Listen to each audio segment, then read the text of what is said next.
Universal Telescope, vacate your engine room. We're prepared to subject you to disabling fire.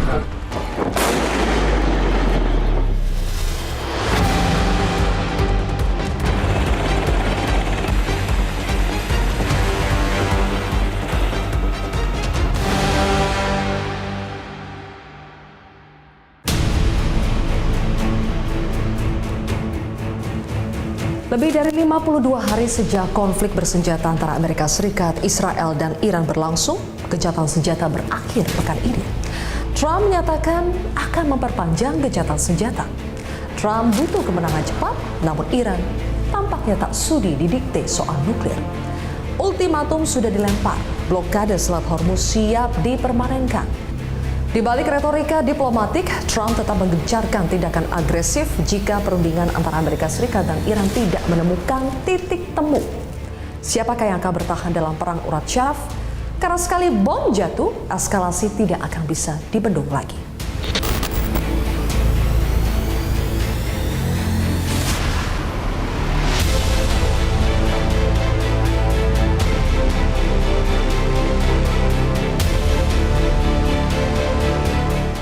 Trump sudah melempar kartu mati, sepakati perundingan atau hujan bom kembali menyapa Iran. Ultimatum ini bukan main-main, namun Teheran tidak sudi berlutut. Juru bicara Kementerian Luar Negeri Iran, Esmail Bagei, dengan dingin menyatakan bahwa Iran belum memutuskan untuk ikut dalam negosiasi jilid kedua. تمدید آتش بس و این مباحث مطرح شده نه هیچ کدومش قابل تایید نیست فعلا همونطور که عرض کردم گفتگوها از طریق واسطه پاکستانی ادامه داره و باید دید که طرف مقابل تا چه حد واقعاً جدیت داره نسبت به ادعاهایی که راجع به دیپلماسی مطرح کرده. این آمریکاست که باید جدیت خودش رو اثبات بکنه به دلیل اینکه بارها نه تنها به تعهداتش پایبند نبوده بلکه اساساً میز مذاکره رو منهدم کرد.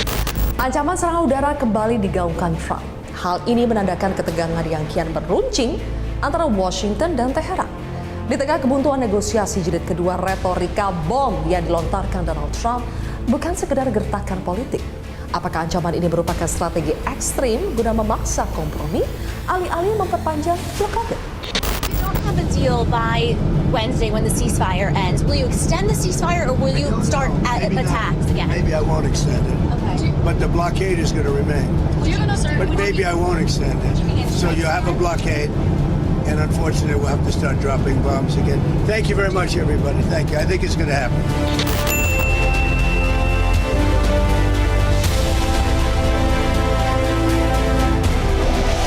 Iran tolak negosiasi di bawah ancaman Amerika Serikat. Teheran mengirimkan pesan tegas bahwa kedaulatan mereka tidak untuk diperjualbelikan di bawah laras senjata. Menanggapi ancaman kehancuran total yang dilontarkan Donald Trump dari Air Force One, Ketua Parlemen Iran Mohammad Bagher Khalibaf menegaskan bahwa Iran menolak kembali ke meja perundingan di Islamabad. Bagi Iran, diplomasi di bawah bayang-bayang ancaman bukanlah negosiasi, melainkan sebuah undangan untuk menyerah yang tidak akan pernah mereka penuhi. اتفاق افتاد ما هم تردد رو در تنگه بتونیم به سمت عادی کردن پیش بریم اجازه بدیم بریم. من بگم ما همیشه دنبال عادی کردن بودیم الان هم هستیم ولی اگر ما اونجا رو یه مقدار متوقف کردیم به خاطر اینکه آتش بس در لبنان به طور کامل برقرار نشد. تنگه در کنترل جمهوری اسلامی است. از اون طرف هم ما میخوایم در حقیقت مردم دنیا اونهایی که مخصوصاً در این جنگ در طرف دشمن عمل میکنن با خصومت. Gencatan senjata akhirnya ternoda di perairan Teluk Oman. Hanya beberapa jam setelah pasukan Amerika Serikat menyita paksa kapal kargo berbendera Iran, Teheran langsung melancarkan serangan balasan menggunakan pasukan drone tempur. Aksi saling serang ini berpotensi memicu konfrontasi terbuka di salah satu jalur pelayaran paling krusial di dunia. Juru bicara militer Iran Ebrahim Zolfagari mengutuk keras tindakan tersebut sebagai aksi pembajakan maritim dan pelanggaran nyata terhadap kesepakatan gencatan senjata. لفاظی‌های بی‌ادبانه، گستاخانه و تهدیدهای بی‌اساس رئیس جمهور متوهم آمریکا که ناشی از گرفتاری در بنبست و توجیه شکست‌های پی در پی ارتش آمریکاست، هیچ تأثیری در تداوم عملیات‌های تهاجمی. Selat Hormuz bukan lagi sekedar jalur perdagangan, melainkan medan pertempuran tanpa peluru yang siap meledak kapan saja. Washington telah menarik garis merah. Blokade yang diterapkan Amerika Serikat bukan lagi sekedar ancaman diplomatik, melainkan operasi militer aktif yang telah menghentikan denyut nadi ekonomi global. Berikut paparan blokade Amerika Serikat di Selat Hormuz. Posisi pengepungan Amerika Serikat di Iron Ring. Selama masa gencatan senjata, Amerika Serikat memperketat cengkeramannya, seperti dalam peta berikut ini. Carrier Strike Group, CSG. Amerika Serikat menempatkan gugus tempur kapal induknya di Teluk Oman. Tepat di luar mulut selat, ini adalah strategi distance blockade agar mereka tetap bisa meluncurkan serangan udara, namun berada di luar jangkauan langsung rudal pesisir Iran. Selanjutnya, penempatan pasukan. Pasukan darat dan unit amfibi Amerika Serikat telah disiagakan di pangkalan utama Jebel Ali Uni Emirat Arab dan Manama Bahrain. Dari posisi ini, armada Arleigh Burkle Class Destroyer melakukan patroli pembatas barrier patrol yang secara efektif memfilter setiap pergerakan kapal yang keluar dari Teluk Persia. Selanjutnya, titik insiden, serangan terhadap kapal kargo Iran. Ketegangan memuncak saat kapal kargo Iran dilaporkan mengalami kerusakan hebat akibat serangan presisi di koordinat ini sekitar 50 mil laut lepas pantai Fujairah. Amerika Serikat mengklaim ini adalah interdiksi maritim terhadap kapal yang diduga membawa material nuklir terlarang. Insiden ini membuktikan bahwa gencatan senjata hanyalah status di atas kertas. Di perairan ini, aksi militer tetap berjalan dengan target yang sangat spesifik. Namun serangan terhadap kapal kargo di lepas pantai Fujairah tersebut tidak dibiarkan tanpa jawaban. Teheran tidak hanya diam melihat aset yang dilumpuhkan. Sebaliknya, insiden itu justru menjadi pemicu bagi militer Iran untuk mengaktifkan pertahanan mereka di sepanjang pesisir utara. Mari kita geser pandangan kita ke sisi utara selat, di mana Korps Garda Revolusi Islam atau IRGC telah mengubah topografi pesisir mereka menjadi benteng yang siap meluncurkan serangan balasan mematikan. Pangkalan utama, pergerakan masif terpantau di Bandar Abbas dan Pul Qasem. Di sini Iran menyiagakan ratusan swarm boats atau kapal cepat dan baterai rudal anti kapal keder yang diarahkan langsung ke jalur pelayaran internasional. Benteng Kepulauan, Pulau Abu Musa dan Larak kini menjadi pusat komando elektronik yang mengganggu sistem GPS kapal-kapal barat yang melintas. Hasilnya, deadlock. Selat Hormuz kini kian buntu. Blokade Amerika Serikat di pintu keluar dan ancaman ranjau laut Iran di jalur masuk membuat perusahaan asuransi internasional mencabut perlindungan bagi kapal tanker.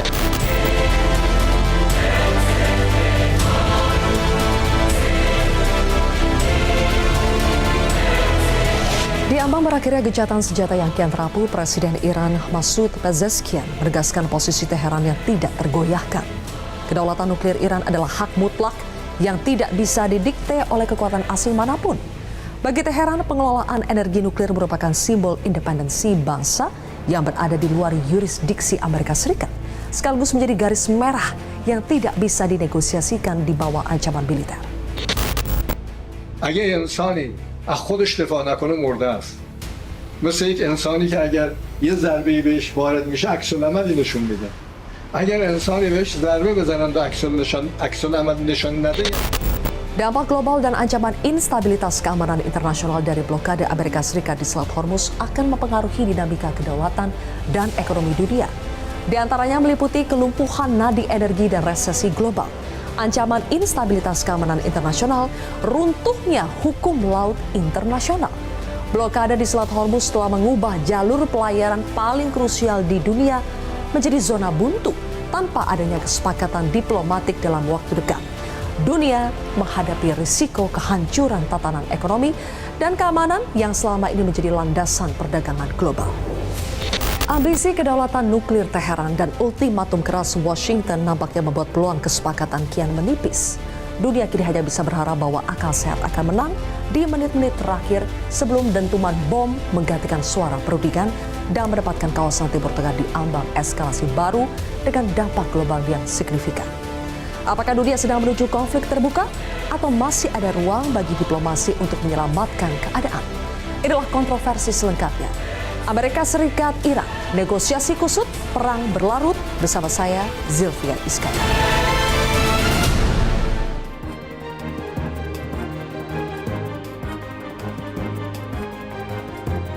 Baik, pemirsa, 3 narasumber sudah hadir di studio Metro TV. Di sebelah kanan saya adalah pakar komunikasi strategis dan geopolitik, yaitu adalah Pak Pitan Daslani. Pak Pitan, selamat malam. Terima kasih sudah hadir. Kemudian juga ada Direktur Hubungan Eksternal Indo-Pacific Strategic Intelligence, Mbak Aisyah R. Kusuma Somantri. Mbak Aisyah, selamat malam. Selamat malam, Mbak Zil. Kemudian juga ada pakar strategi PPAU, Persatuan Purnawirawan Angkatan Udara Alumni US Air War College, mantan pilot pesawat tempur F-5 dan F-16, Marsma TNI Purnawirawan Agung Sasoko Jati atau Pak Syarki. Pak Syarki, selamat datang kembali di Kontroversi. Terima kasih sudah hadir. Baik, saya akan mulai dari Pak Pitan. Pak Pitan, Trump tiba-tiba memperpanjang gencatan senjata tanpa batas waktu. Apa yang Anda baca dari langkah Trump terbaru ini? Itu aneh. Yang namanya gencatan senjata itu di mana-mana di seluruh dunia sepanjang sejarah itu kesepakatan yang dihasilkan atas dasar pertemuan, bukan pengumuman sepihak yang tiba-tiba diumumkan langsung di sosial media, baru menteri-menterinya pada kaget. Bukan begitu caranya. Tapi saya mau katakan begini ya, sebetulnya andai kata strategi Presiden Obama waktu itu dijalankan, perang ini tidak terjadi. Yang mana strateginya tuh, Pak? 2009, Presiden Obama mengirim 2 surat kepada pemimpin tertinggi Iran, Ayatollah Ali Khamenei, mengkondisikan untuk menormalisasi hubungan kedua negara. 2009 juga di bulan Maret, Presiden Obama mengirim video ucapan hari Tahun Baru Nowruz, mengindikasikan niat baik untuk memperbaiki hubungan. Hal yang sama dilakukan tahun 2011, 2012, 2011 dan 2012. 2013, Presiden Obama melangkah lebih jauh lagi, yaitu mengadakan pembicaraan telepon dengan Presiden Hasan Rouhani waktu itu, 2013. Lalu 2015, Presiden Obama memprakarsai upaya yang menghasilkan Joint Comprehensive Plan of Action. 5 negara anggota tetap PBB ditambah Jerman dan Uni Eropa dengan Iran merundingkan mekanisme dan tata cara manajemen pengayaan uranium Iran. Tapi saya mau bilang begini, tuntutan Presiden Trump yang mengatakan nuklir harus dihabisi sama sekali, kemudian balistik misail harus dihentikan, itu melanggar resolusi Dewan Keamanan PBB tanggal 20 Juli 2014. Resolusi nomor 2231 itu tidak melarang Iran membuat senjata balistik. Karena bunyi resolusi itu mengatakan bahwa Dewan Keamanan PBB menghimbau, call upon, menghimbau Iran untuk menahan diri, kalimatnya seperti itu, menahan diri agar pengembangan balistik misalnya tidak menjadi sarana untuk ditempelkan warhead ya. Itu bunyi resolusi seperti itu. Jadi bukan melarang sama sekali, menghentikan sama sekali, tidak begitu. Jadi dengan menuntut itu sebetulnya Amerika melanggar resolusi Dewan Keamanan PBB nomor 2231. Nah, karena itu yang Iran katakan, ini kan over ini. Maksimalis ya, apa istilahnya itu, over demand yang terlalu jauh.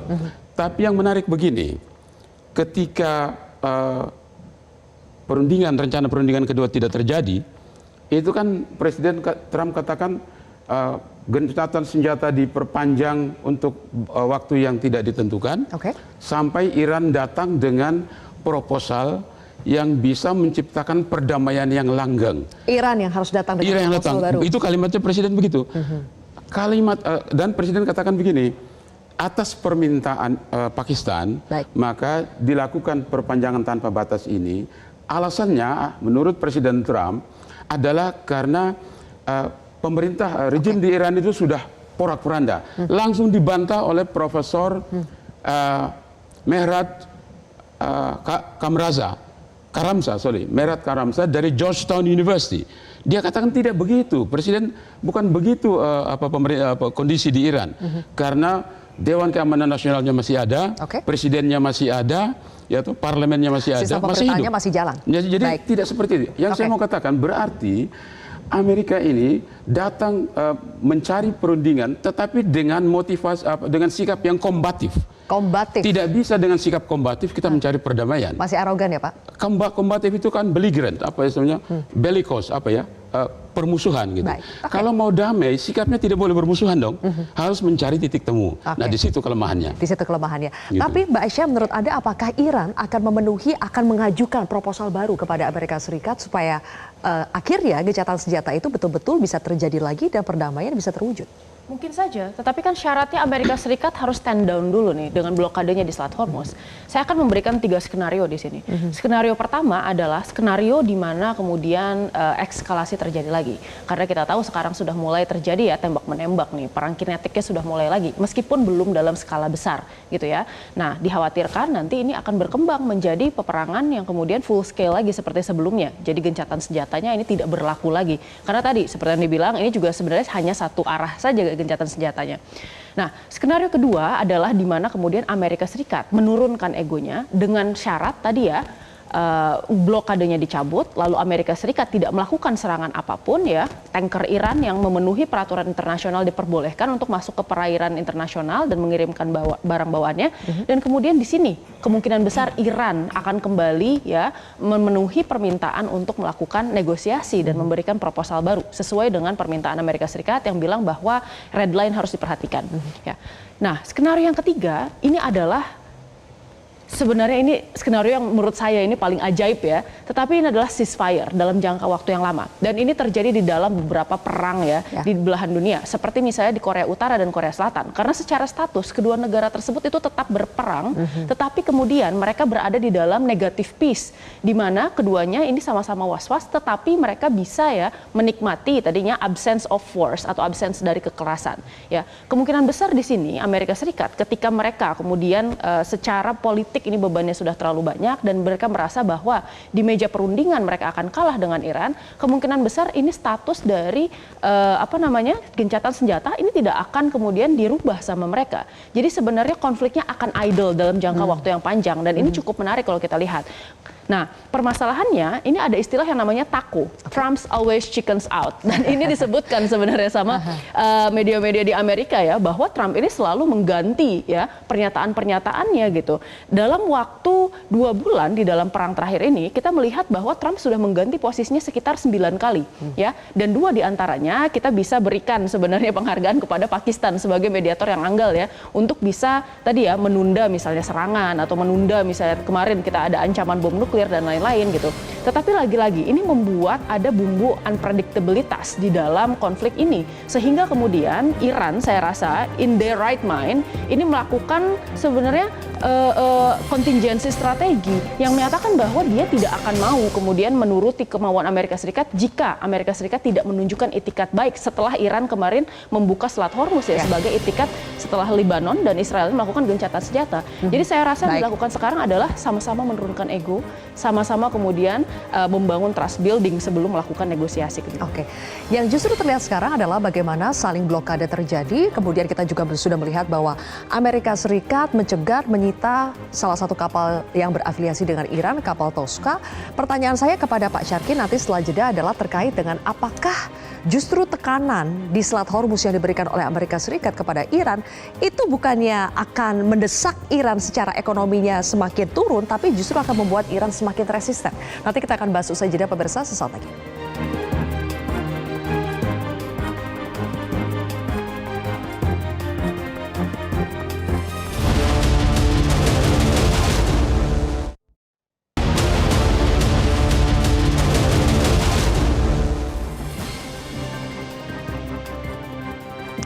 Bagaimana situasi dan eskalasi di Selat Hormuz saat ini saat Amerika Serikat memperpanjang gencatan senjata tanpa batas waktu dan juga ketika blokade di jalur pelayaran Selat Hormuz tetap terjadi, Pak Syarki. Bagaimana peta kondisi di Selat Hormuz saat ini? Boleh kita munculkan petanya? Oke. Terima kasih. Jadi begini, sekarang setelah 5 minggu, minggu ke-6, ternyata Iran itu konstelasinya adalah Iran ya, ini lawannya Israel ya, dan ini proksi Amerika ya, ada Jordan, ada Saudi, Uni Emirat, Bahrain ini. Dan sekarang yang terjadi adalah posisinya adalah yang warna biru muda. Ini adalah bukan proksi Iran tetapi teman dekat Iran. Iran, Turkmenistan, Uzbekistan, Kazakhstan, Afghanistan ini pendukungnya Rusia dan China serta Yemen, Somalia, Sudan, Egypt, Libya itu semua adalah berada di blok yang pro Iran. Itu fakta yang bisa dicek di dan kemudian ini adalah Selat Hormuz ya. Kemudian Iran betul dia tidak bisa keluar masuk juga, tapi di sini ada Laut Kaspia di mana dia punya langsung hubungan dengan Rusia, dia bisa Turkmenistan, dari Cina bisa lewat jalur sini, dari sini bisa, bahkan dari manapun bisa masuk ke Iran lewat jalur sini. Jadi Iran sama sekali tidak di blokade. Oh, jadi tidak terganggu blokade Amerika, tidak Pak? terganggu sama sekali. Oke. Memang ada saluran minyak di sini, tapi saluran minyaknya bisa dibantu dengan menjualkan dengan lewat jalur lain. Tapi itu jalan. Nah, sekarang kita masuk sini. Apa yang terjadi dengan blokade? Jadi kapal Amerika itu berada di luar lingkaran ini. Ini kan lingkaran lingkaran rudalnya Iran. Dan ini adalah sepanjang pantai Selat Tenggara Iran yang mana terdapat konstelasi rudal-rudal anti kapal sehingga terpaksa kapal Amerika di sini. Memang kemarin saat menyergap kapal Tuska yang Israel itu ada kapalnya mendekat masuk ke sini, tapi habis itu mengirim helikopter untuk menyergap di sini. Akhirnya kapal itu dipaksa ditarik keluar, yaitu kapal Tuska ya kalau nggak salah namanya. Padahal sudah masuk ke dalam sini ya Pak? Ya, masuk ke sini ya. Tapi dia menggunakan helikopter untuk menyergap itu di malam hari. Oh, kalau sudah masuk sini berarti sudah dalam jangkauan keamanan Iran. Tetapi kapalnya nggak ikut dekat. Oh. Kapalnya di luar sini, di luar jangkauan. Di malam hari kemudian menyergap dengan kapal helikopter. Oke. Nah, dibalas sama Iran dengan menghantam satu kapal di sini, anjungannya dihancurkan, kemudian menyergap satu kapal di sini dan satu kapal di sini. Jadi disergap kapal-kapal ini adalah kapal-kapal bukan Amerika tapi kapal-kapalnya ada kaitan sama Israel. Oh. Jadi kapal-kapal kargo dan tanker dari Israel yang ditahan, disergap dan ditahan setelah ditarik masuk ke dalam Selat Hormuz. Yang MSC Francesca itu Pak? Ya betul. Oke. Jadi ada 2 kapal itu kepunyaan dari ngangkutnya namanya kapal kargo Mars, tapi sebetulnya di bawah suatu perusahaan yang berada di bawah Israel. Yang mana memang aktif di sepanjang. Jadi gini, hampir semua kapal kargo angkut ini ada kaitan sama Amerika sebetulnya. Baik. Jadi bukan hanya sekedar ngangkut minyak ya. Nah terus bagaimana yang terjadi? Kapal yang ditangkap lainnya juga ada kapal yang berada di luar sini. Dan bahkan yang sering di blow up itu malah kapal yang ditangkapnya atau disergapnya di dekat Selat Malaka serta di Laut Natuna Utara. Itu yang terjadi jauh. Nah apa yang terjadi kalau itu terjadi adalah ini memperluas area battle order, area perangnya diperluas. Nah kalau area diperluas, seandainya Iran membalas dengan menggunakan proksinya ataupun agen-agennya di seluruh dunia untuk menyerang Amerika kan jadi sah. Nah ini yang terjadi yang mengakibatkan Sekretaris of the Navy itu diberhentikan pada hari ini. Sekretaris Angkatan Lautnya Amerika. Angkatan Laut Amerika karena dia menyatakan bahwa apa yang dilakukan oleh Angkatan Laut Amerika ini sudah overstretching. Ada yang kapal yang harus diperbagi, orang yang harus diganti, kemudian ada peralatan harus dan macam-macam yang tidak bisa terlaksana gara-gara semua dipaksa untuk ke sini. Seperti ketahui kan hampir separuh dari cadangan rudal Amerika khususnya Tomahawk untuk Angkatan Laut itu sudah dipakai. Padahal Amerika memiliki 4 hotspot. Ada Eropa, ada Asia Timur, ada Timur Tengah dan di Amerika sendiri. Nah kalau rudalnya udah separuh dihabiskan hanya dalam waktu 5 minggu. Nah terus untuk yang lain pakai rudal gimana pertahanannya? Kan itu sama kali melemahkan Amerika dan membuat China dan Rusia ini sorak-sorak bergembira nih melihat Amerika dihabisi rudal-rudalnya di Iran. Jadi memang sangat benar kalau China dan Rusia mensupport Iran penuh untuk apa? Untuk begini, ada pendapatnya kalau lawanmu itu berbuat hal yang bodoh biarin aja.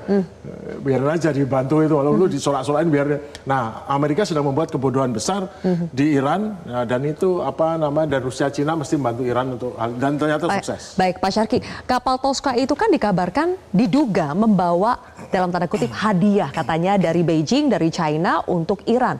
Diduga isinya adalah bahan-bahan untuk membuat rudal, untuk membuat balistik dari Iran. Seberapa akurat informasi itu, Pak? Sebetulnya, kan ini sudah gencatan senjata sudah 3 minggu ya. Pada minggu pertama itu kapal-kapal Cina sudah mendarat di sini. Kapal Cina dan lain sudah mendarat di Cabahar ini dan sudah masuk.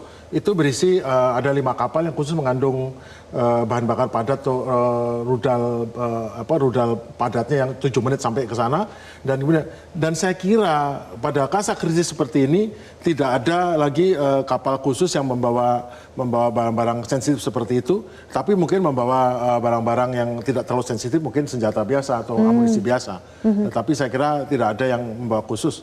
Kalau membawa khusus pasti Cina udah teriak dan Cina cuma bilang katakan itu kegiatan tidak benar itu menangkap, dan itu menangkapnya sudah di wilayah kedaulatan, maksudnya masuk ke wilayah di sini ya, itu bukan daerah internasional lagi. Oke, Pak Agung, berarti kinetic war yang sebelumnya kinetic war sekarang sudah beralih ke economic war dengan adanya blokade ini, Pak. Apakah ini akan membuat Iran justru semakin resisten terhadap Amerika Serikat? Jadi tindakan militer yang digunakan oleh Amerika dengan menangkapin kapal-kapal itu adalah tindakan militer tapi tujuannya informasional dan tujuan diplomasi. Tujuannya memaksa Iran, ayo mari kita ke Pakistan, di sini ada kota Islamabad untuk kita berunding. Tapi berundingnya pakai ancaman. Ya. Kalau ngajak saya berunding jangan ngancam-ngancam dong. Nah sekarang Amerika gimana caranya berubah dari mengancam enggak ya? Paling pintar juga sih Donald Trump terakhir. Saya atas permintaan Pakistan, saya bersedia untuk memperpanjang tanpa batas waktu. Nah, artinya kambing hitamnya Pakistan dong. Padahal sesungguhnya dia yang pengen, ini caranya alasan terbaik Pakistan. Kemudian tanpa batas waktu, soalnya kalau udah bolak-balik dari ancaman 2 hari, 1 minggu, 10 hari, nggak terasa perangnya. Kalau sekarang nanti kasih tenggat waktu, ditagih lagi, kapan perangnya, kapan kamu nyerangnya, enggak. Padahal pada tanggal 22 kemarin, itu masyarakat di Teheran itu sudah sorak-sorak bergembira loh, masa gencatan senjata berakhir dan tidak ada perang. Maksudnya bukan tidak, masa gencatan berakhir dan tidak ada kesepakatan, maunya diserang lagi, bisa balas lagi. Karena mereka tahu apapun perang itu, kalau itu meningkat akan membuat ini makin tertutup, Amerika makin bermasalah dengan ekonominya, harga minyak naik, ujung-ujungnya inflasi resesi, dan dipastikan Donald Trump akan dapat kesulitan di bidang politiknya nanti. Oke, Pak Syarki, terima kasih atas ulasan singkatnya. Boleh silakan kembali lagi ke tempat duduk masing-masing. Saya ingin meneruskan tadi karena Pak Syarki sudah menyentuh soal Pakistan juga. Pak Pitan, negosiasi jilid 2 antara Amerika Serikat dengan Iran itu batal karena Amerika Serikat masih memblokade jalur pelayaran Selat Hormuz. Apakah Pakistan sebagai mediator itu tidak berhasil, Pak, untuk membujuk Amerika Serikat untuk membuka blokadenya di Selat Hormuz? Boleh dijawab nanti, Pak Pitan. Kami akan jeda lagi, pemirsa. Kontroversi kembali sesaat lagi.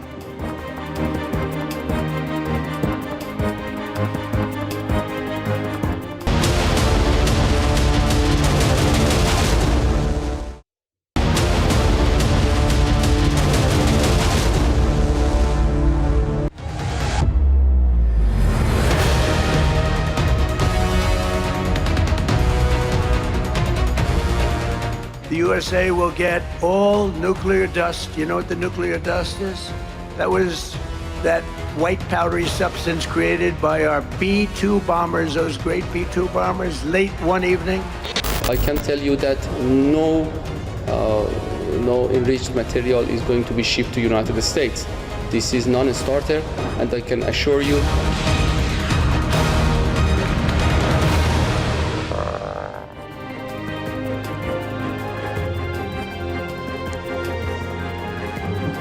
Baik, kembali lagi di kontroversi, pemirsa.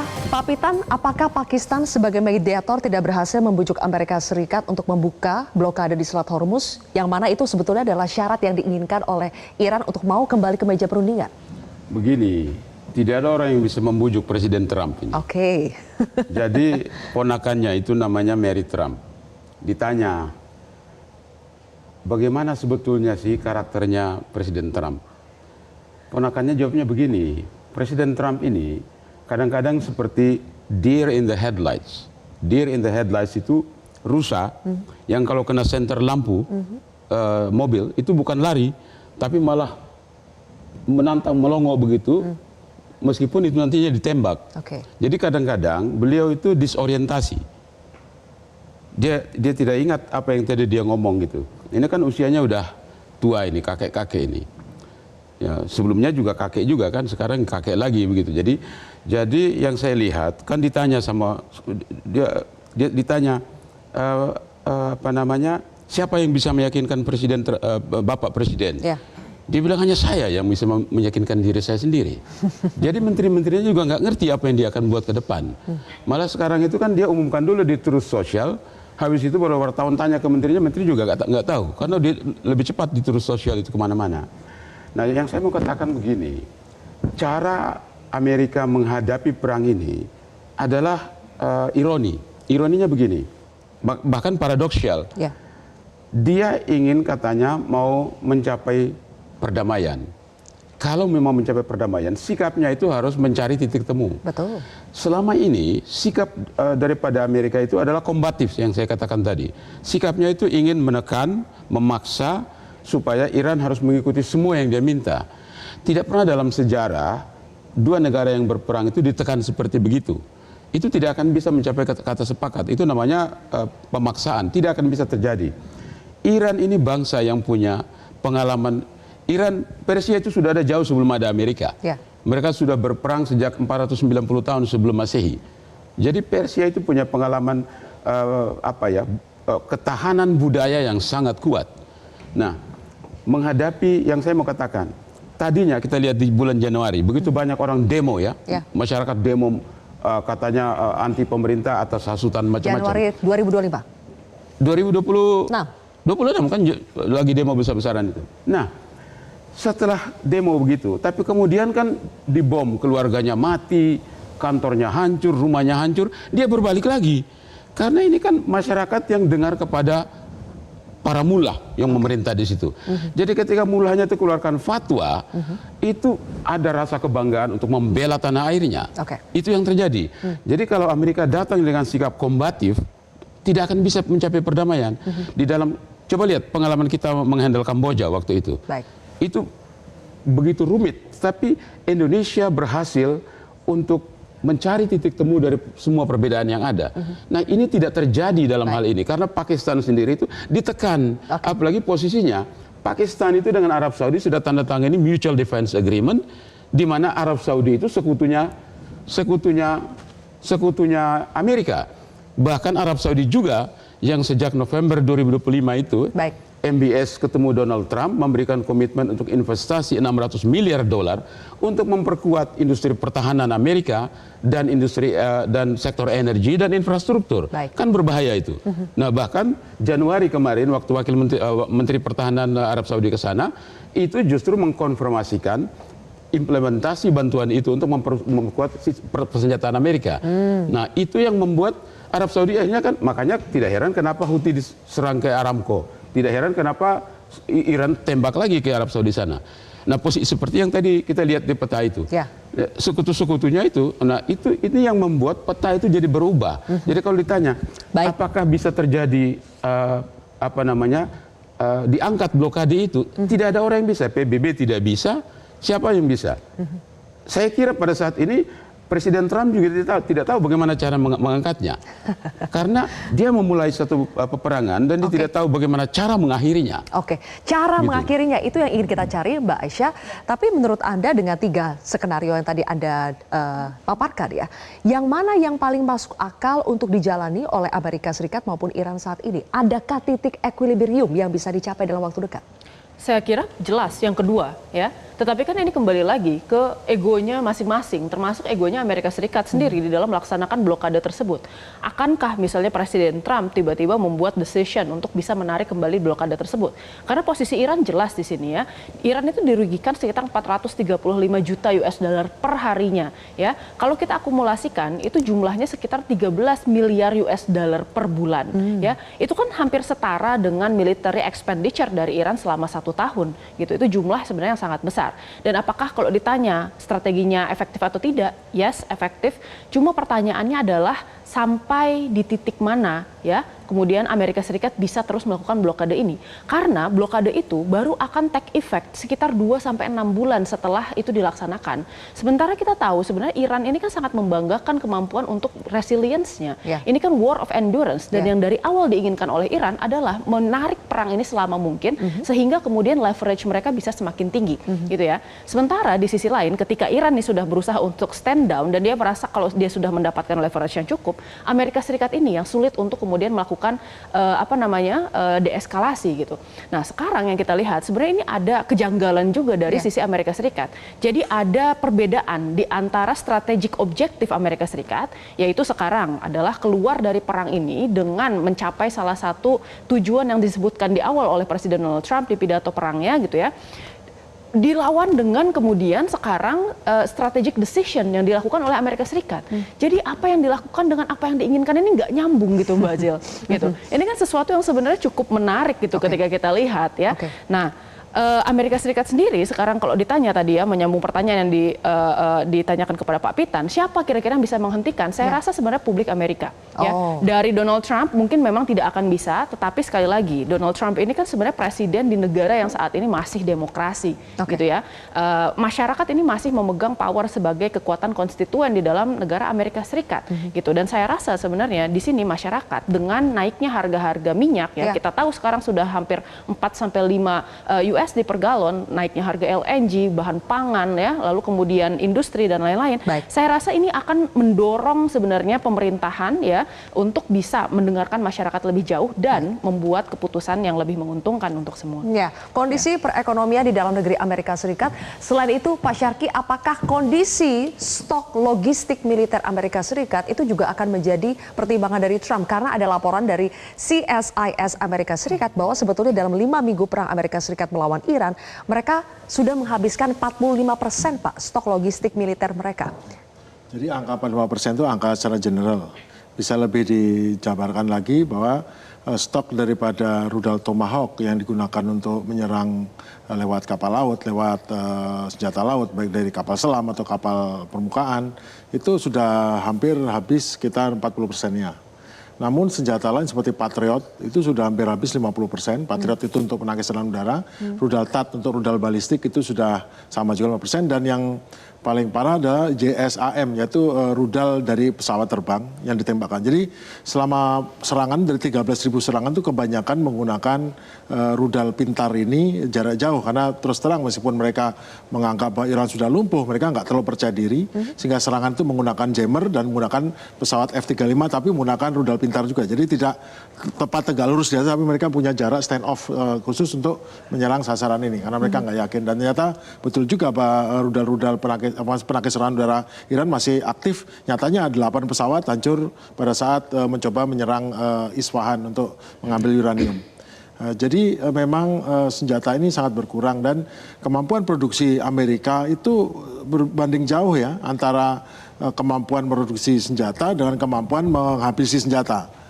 Amerika itu mempunyai 4 hotspot, yaitu saya udah bilang tadi 4 spot itu. Nah dari 4 hotspot itu bayangkan 50% atau 45% sudah habis untuk 5 minggu. Lokasi saja. Nah terus nanti bagaimana untuk orang di kemungkinan di Taiwan, bagaimana untuk di Ukraina atau untuk NATO lah. NATO juga jatahnya diambil sama perang ini. Akhirnya yang jadi adalah sekarang adalah kemunduran daripada kekuatan Amerika secara global yang pada akhirnya juga selain rudalnya ya. Ini kapal-kapal angkatan lautnya ini kan disuruh mengejar-ngejar di seluruh dunia untuk mengejar-ngejar kemungkinan kapal-kapal Iran ini. Itu kan menjadi masalah bagi kesiapannya. Karena kapal angkatan laut Amerika tidak ditugaskan untuk ngejar-ngejar. Mereka ditugaskan untuk mempertahankan, untuk mendeteren, penggentar dari kemungkinan gangguan lain. Bukannya untuk tugas-tugas seperti bajak laut ini.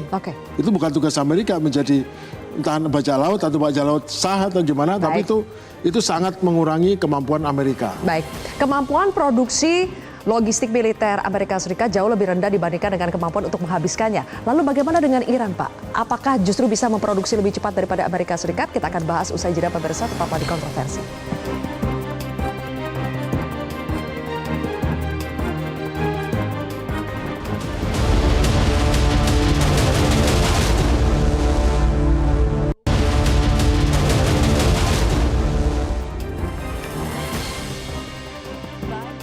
Kita masuk di segmen terakhir kontroversi. Mbak Aisyah, kalau dari Iran sudah menyatakan bahwa mereka tidak mau bernegosiasi di bawah tekanan, apalagi di bawah blokade yang dilakukan oleh Amerika Serikat, apakah pada akhirnya Trump akan paham soal ini? Saya kira Trump ini kan punya zona pemikirannya sendiri ya. Perang ini pun saya kira ini terjadi dan berkepanjangan juga karena adanya kegagalan intelijen dalam meyakinkan stakeholder di Amerika Serikat. Karena pada dasarnya kita lihat pemikiran Donald Trump ini cukup unik gitu ya. Jadi memang Trump ini seolah-olah membuat bubble terkait informasi yang diterimanya. Jadi ada echo chamber yang dibuat sendiri di sana. Nah, permasalahan intelijen tadi saya kira ini ada beberapa permasalahan yang membuat kenapa ini menjadi berbelit-belit dan sangat kompleks. Yang pertama, ketika kita bicara tentang karakteristik dari Donald Trump, ya kadang-kadang intelijen itu bisa mengumpulkan informasi, diolah, tetapi yang kemudian mengambil keputusan ya terkait kebijakan nantinya yang akan diimplementasikan itu adalah tetap stakeholder, ya pemerintah presiden dalam hal perperangan ini.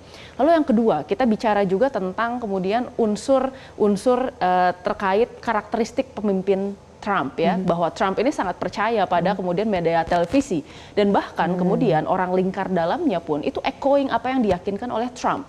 Jadi tadi yang kita bilang ada echo chamber di sana yang kemudian menggaung gitu sehingga informasi yang diterima pun itu kadang-kadang itu sesuai dengan apa yang diinginkan gitu ya. Lalu yang ketiga ini bisa jadi ada sebenarnya faktor birokrasi juga bahwa sebenarnya Trump ini kan karakteristik yang selalu ingin disanjung dan disenangkan gitu ya. Jadi bisa kita kira kalau di Indonesia namanya ABS. Jadi apa yang kemudian sampai ke Donald Trump itu diseleksi oleh aide-nya yang ada di sekelilingnya menjadi sesuatu yang sebenarnya hanya diinginkan oleh Donald Trump dan itu kan membuat decision making yang ada di dalam Oval Office itu menjadi berantakan sebenarnya. Ditambah influence dari Israel, Mbak? Betul sekali. Saya kira Israel ini cukup menarik karena kita lihat sebenarnya Israel hubungannya dengan Amerika Serikat ini jauh lebih lekat dan lebih kompleks dibandingkan dengan hubungan Israel dengan Eropa.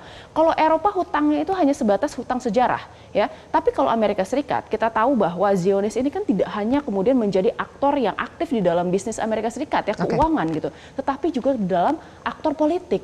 Banyak sekali presiden yang naik ke atas gitu ya, itu dengan dukungan dari pengusaha yang berlatar belakang Yahudi Zionis gitu ya. Selalu ada lobby Zionis. Betul, betul. Sehingga membuat permasalahannya menjadi lebih complicated lagi. Baik, terima kasih Mbak Aisyah. Pak Agung, berikan kami gambaran singkat soal perbedaan kekuatan Iran dalam memproduksi senjata. Kan dua-duanya sudah habis-habisan nih, Amerika dengan Iran. Kalau Irannya sendiri empot-empotan juga nggak Pak? Iran tidak habis-habisan. Amerika habis-habisan alat untuk bertahan dan alat untuk penyerang dari udara. Habis-habisan kenapa? Dia masih punya banyak, tetapi itu 50% sisanya untuk jatah di bagian lain dunia. Sekarang saya gambarkan ada satu aja mengenai rudal, mengenai drone. Iran itu menggunakan drone Shahid 136 pakai propeller, itu banyak sekali. Dan sekarang udah mulai menggunakan rudal Shahid 238 yang menggunakan jet, kecepatan 500 km per jam. Yang jet ini, itu mesinnya dibuatan dari China. China memproduksi mesin ini 1000 buah seminggu. Ya, dan itu sudah dikirim ke Iran. Iran bisa memproduksinya ya mungkin dia dengan cepat dia bisa merubah menjadi 500 seminggu. Tetapi yang jelas Amerika untuk produksi alat semacam ini kapasitasnya paling hanya 100 buah sebulan. Nah Iran sendiri bisa 500 rudal Shahid 238 dalam seminggu untuk merakit dan menyiapkan untuk terbang. Jadi bandingkan yang satu membuatnya 100 dalam sebulan, satu 500 dalam seminggu. Karena katanya kapasitas rudal, khususnya drone ya, saya tidak rudal, drone Iran itu sudah pulih kembali ke jumlah semula selama periode ini, periode gencatan senjata dan selama perang. Jadi selama perang 5-6 minggu ini produksi jalan terus itu. Baik, terima kasih Pak Syarki atas gambarannya dan terakhir Pak Pitan. What's next after ceasefire yang diperpanjang sepihak oleh Amerika Serikat? Sekarang kita berada di titik mana dan akan menuju ke arah mana menurut Anda? Begini, saya melihat terlalu ramai orang mengomentari perang Iran. Tetapi sebenarnya yang lebih penting bagi negara kita adalah pelajaran apa yang kita bisa tarik dari perang ini.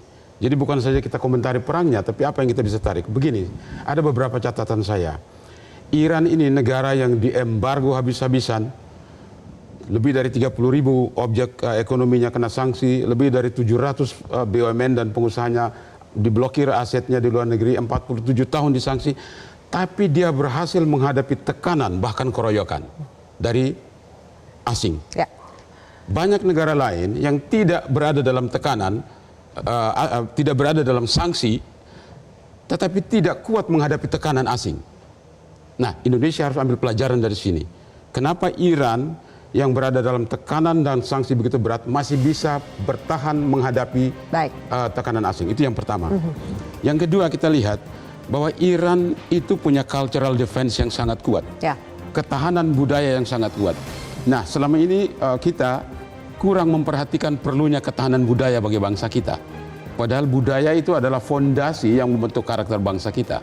Itu yang kedua yang saya katakan. Yang ketiga, saya mau katakan begini.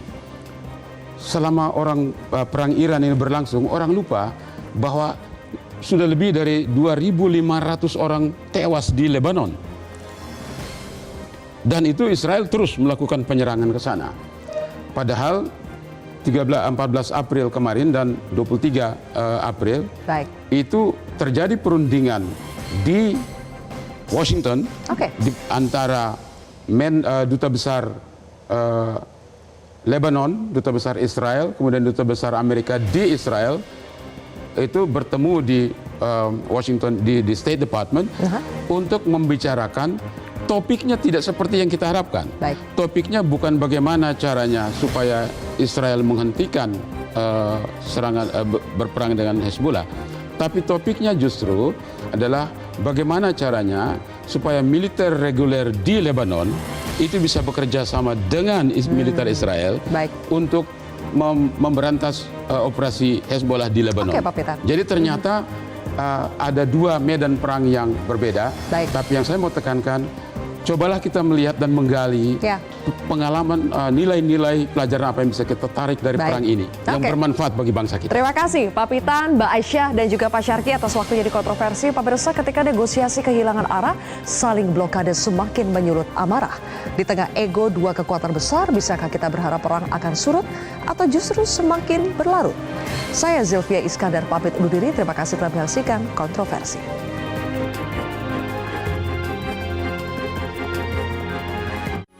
Metro TV.